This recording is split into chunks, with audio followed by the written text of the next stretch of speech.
España tuvo en sus manos el mundo entero. En el siglo XVI, no era Gran Bretaña quien enarbolaba la bandera del imperio más grande de la tierra. Era España.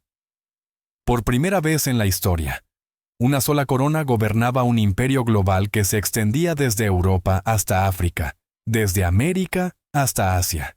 Sus territorios eran tan vastos que la gente comenzó a decir: «El sol nunca se pone en el imperio español». Una frase que más tarde tomaron prestada los británicos. Pero aquí está la paradoja. El imperio más rico que el mundo había visto jamás se derrumbó bajo el peso de su propio tesoro. Y la razón por la que esto es importante hoy en día es sencilla. Porque, al igual que España, a menudo confundimos las entradas repentinas de dinero con riqueza real. Y la caída que sigue siempre es brutal. Cuando España se adentró en el Nuevo Mundo después de 1492, se topó con lo que parecía un premio gordo infinito. Oro y plata en cantidades que ningún reino europeo podía imaginar llegaron a manos españolas.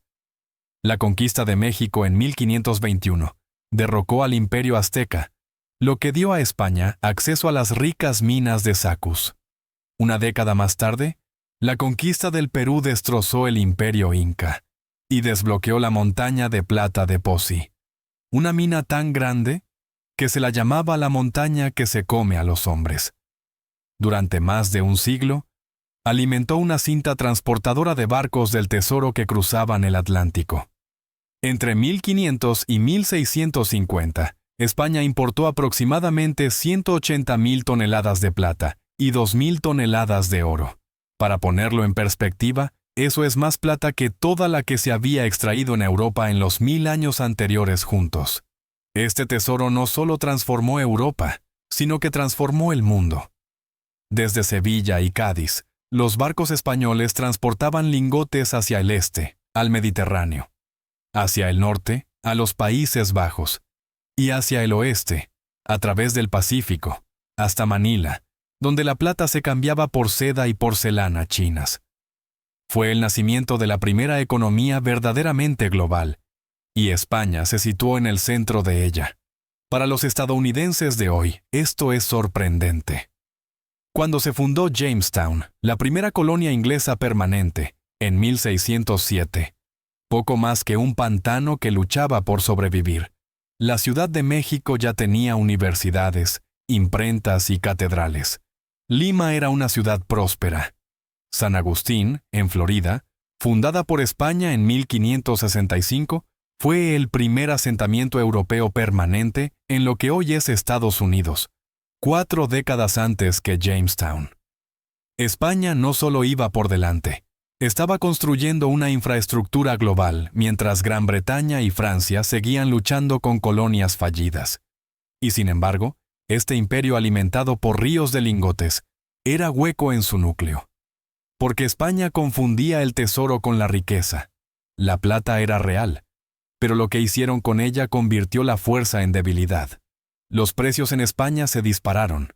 Entre 1500 y 1600, la inflación se disparó y los precios se cuadruplicaron en un siglo.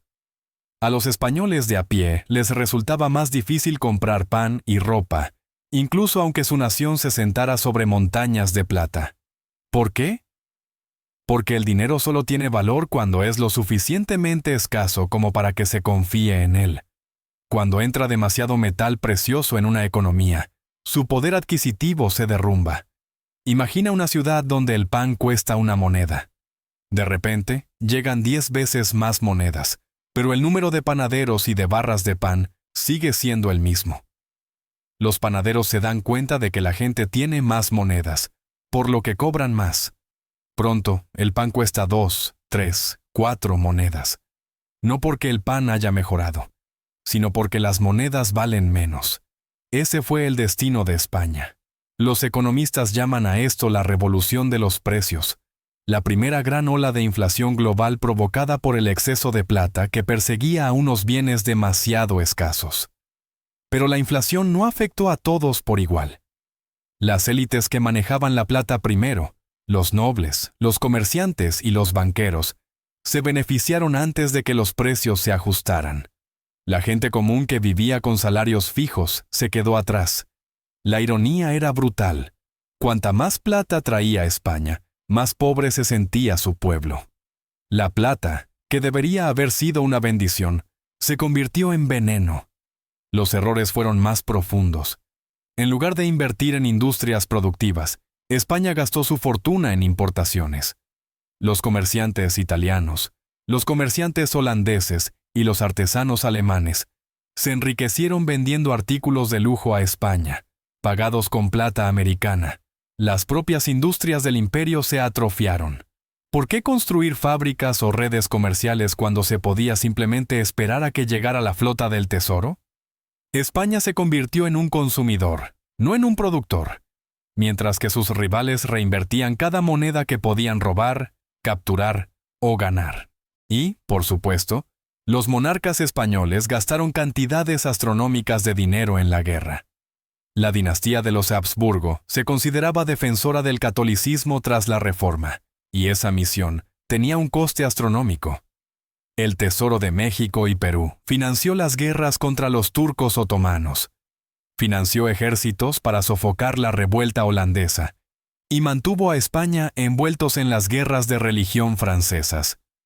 La corona invirtió dinero en la Guerra de los 30 años, uno de los conflictos más sangrientos que ha visto Europa, en el que los estados católicos y protestantes se enfrentaron en todo el continente.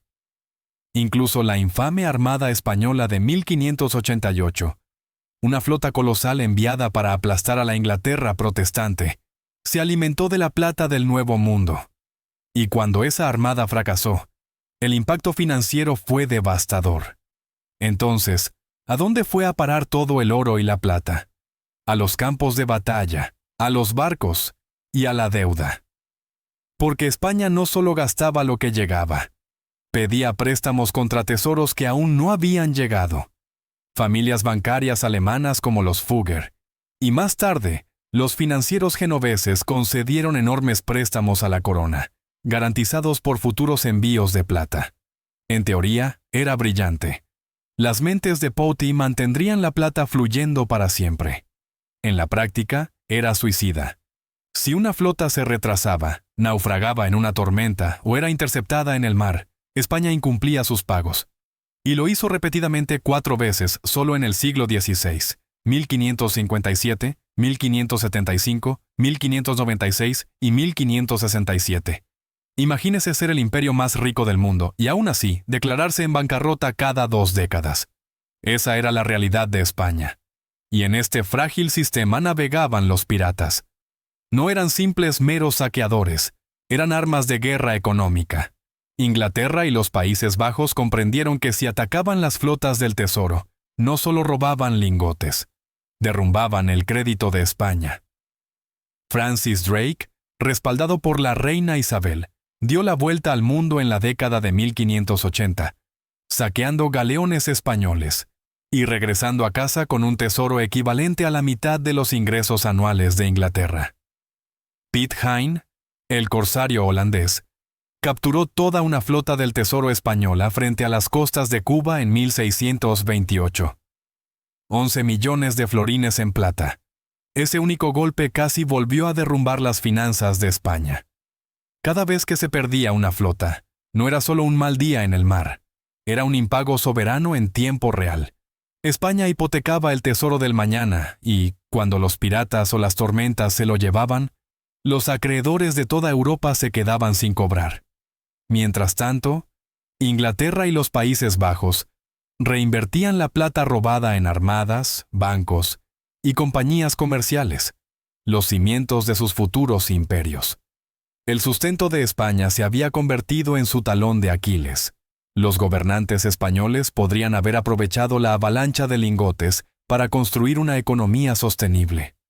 Podrían haber invertido en industrias locales, fomentado la innovación o creado un sistema fiscal que captara la riqueza de forma equitativa en toda la sociedad.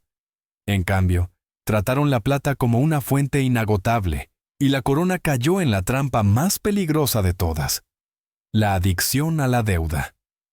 A partir de mediados del siglo XVI, Los monarcas españoles pidieron grandes préstamos a cambio de futuros envíos de tesoros. Dinastías bancarias alemanas como los Fugger y más tarde los Genoese concedieron cuantiosos préstamos a cambio de una parte de las próximas flotas. Era un juego financiero de alto riesgo. El metal precioso llegaría a Sevilla. Las deudas se pagarían. El ciclo continuaría. Pero había un fallo fatal. Si la plata no llegaba, España incumplía sus pagos, y los incumplimientos eran frecuentes. El imperio se declaró en quiebra en 1557, de nuevo en 1575, luego en 1596 y en 1607. 4 quiebras estatales en medio siglo. Imaginemos al imperio más rico de la tierra, con más tesoros que ningún otro reino de la historia, diciendo repetidamente a sus acreedores: no podemos pagar. Parte de la razón era la guerra. Los monarcas Habsburgo de España no solo se consideraban reyes, sino defensores de la ortodoxia católica tras la Reforma protestante. Esa misión costó fortunas. La plata americana financió campañas contra el Imperio Otomano en el Mediterráneo, la brutal represión de la revuelta holandesa y la lucha contra la Inglaterra protestante. Solo la Armada Española de 1588 costó millones de ducados, el equivalente a miles de millones en la actualidad. Y cuando fracasó, la pérdida no fue solo militar. Fue una terapia de choque financiera, y aún así, las guerras continuaron. La Guerra de los 30 años, que desgarró Europa entre 1618 y 1648, devoró el tesoro español a un ritmo aterrador. Y aquí está la cruel ironía. El dinero rara vez se quedaba en España. El oro y la plata pasaban por manos españolas como el agua por un tamiz. Los constructores navales italianos, los comerciantes flamencos y los banqueros alemanes cobraban en plata, enriqueciendo a las economías rivales. España consumía, otros producían. Cada nueva flota que llegaba a Sevilla enriquecía a los acreedores extranjeros, mientras que las industrias españolas se vaciaban al depender de las importaciones y los préstamos extranjeros. La corona paralizó su economía nacional, encerrándose en la dependencia. Entonces llegaron los piratas. Las flotas del tesoro eran el sustento de España, pero también un objetivo evidente. Estos convoyes transportaban lo que eran, en esencia, los cheques de pago del imperio. Enormes cargamentos de plata procedentes de Veracruz o La Habana, con destino a Sevilla. Perder uno no era solo un inconveniente, era una catástrofe. En 1628, el corsario holandés Piet Hein capturó frente a las costas de Cuba toda una flota del tesoro, por valor de más de 11 millones de florines. Ese único golpe arruinó el crédito de España, haciendo que se desplomara la confianza en su capacidad para devolver los préstamos. Francis Drake, John Hawkins y otros corsarios ingleses, con licencia de la propia reina Isabel, convirtieron la piratería en política de Estado. Cada galeón capturado por los corsarios ingleses u holandeses no era solo un saqueo, era una guerra económica. Inglaterra y los Países Bajos reinvirtieron la plata en armadas, bancos y compañías comerciales. La sangre vital de España estaba siendo desviada y convertida en los cimientos de los imperios rivales. Esta dependencia de las flotas del tesoro hacía a España especialmente frágil. Otras potencias, como Inglaterra y la República Holandesa, diversificaron su riqueza en redes comerciales, agricultura y, finalmente, industria. España lo apostó todo al oro. Cuando llegaba una flota, se pagaban las deudas, y el sistema seguía funcionando a duras penas. Cuando se perdía una flota, la corona se veía sumida en una crisis, en el impago o en otro préstamo desesperado. Los piratas no solo robaban oro, arrancaban ladrillos de los cimientos del imperio español. A principios del siglo XVII, España seguía pareciendo poderosa en los mapas. Su imperio se extendía a través de los océanos. Sus reyes residían en palacios opulentos. Sus catedrales estaban llenas de tesoros procedentes de América. Pero el imperio estaba financieramente vacío. La inflación había erosionado la prosperidad interna. La deuda había encadenado a la corona a los banqueros extranjeros. y la piratería había convertido el mayor activo de España en su mayor debilidad. Para los españoles de a pie, la riqueza era una ilusión. Los precios subían, los salarios se estancaban y los impuestos aumentaban para pagar guerras que parecían no tener fin. El imperio más rico del mundo se estaba devorando a sí mismo. Mientras España se tambaleaba bajo el peso de su propio tesoro, otras potencias estudiaban en silencio sus errores. Los ingleses, los holandeses y más tarde los franceses vieron que el oro y la plata por sí solos no bastaban para construir un imperio. El sistema español se basaba en la extracción, las minas, los tributos y las flotas del tesoro. Las colonias de América existían para canalizar la riqueza hacia la metrópoli, no para convertirse en economías prósperas. Era un modelo de saqueo, no de producción. Gran Bretaña, por el contrario, desarrolló colonias que creaban un valor económico sostenido. América del Norte no era rica en oro ni plata, pero producía tabaco, azúcar, madera y, más tarde, algodón, recursos que alimentaban la industria y el comercio. En lugar de flotas del tesoro, Gran Bretaña creó compañías privilegiadas como la Compañía de las Indias Orientales y desarrolló instituciones bancarias en Londres. Los comerciantes holandeses fundaron la Bolsa de Ámsterdam y convirtieron su armada en un arma de comercio mundial. Estos rivales no esperaron a que llegara el tesoro. Crearon sistemas para generarlo de forma continua. Y cuando capturaban la plata española mediante la piratería o el comercio, la reinvertían, aumentando su poder mientras España se vaciaba. Esta es la diferencia crucial. España medía la riqueza en tesoros. Gran Bretaña y los holandeses medían la riqueza en sistemas. Uno es finito, el otro se autorreproduce, y la historia muestra cuál de los dos perdura. A mediados del siglo XVII, el declive de España era evidente. La otrora poderosa armada era una sombra de lo que había sido. La inflación y las repetidas quiebras erosionaron la confianza en la corona. La Guerra de los 30 años agotó sus arcas. La República Holandesa obtuvo la independencia y construyó un imperio comercial. La marina inglesa se hizo más fuerte y su sistema bancario más sofisticado. España aún tenía territorio, pero carecía del poderío financiero para defenderlo o desarrollarlo. El imperio que había aterrorizado a Europa en el siglo XVI era, en el siglo XVIII, un gigante en decadencia. Sin embargo, la historia de la caída de España no se limita a los reyes, la plata o los piratas. Se trata de la ilusión de la riqueza. Cuando llega una avalancha de dinero, ya sea procedente de las minas, del crédito o de las modernas imprentas, la tentación es siempre la misma: gastarlo, pedir préstamos, malgastarlo en guerras o lujos. Pero sin disciplina, sin inversión en productividad real, el dinero corroe los cimientos mismos de la sociedad. Los campesinos españoles lo sabían de primera mano. Veían cómo la plata llegaba a Sevilla, solo para ver cómo los precios del pan se disparaban más allá de su alcance.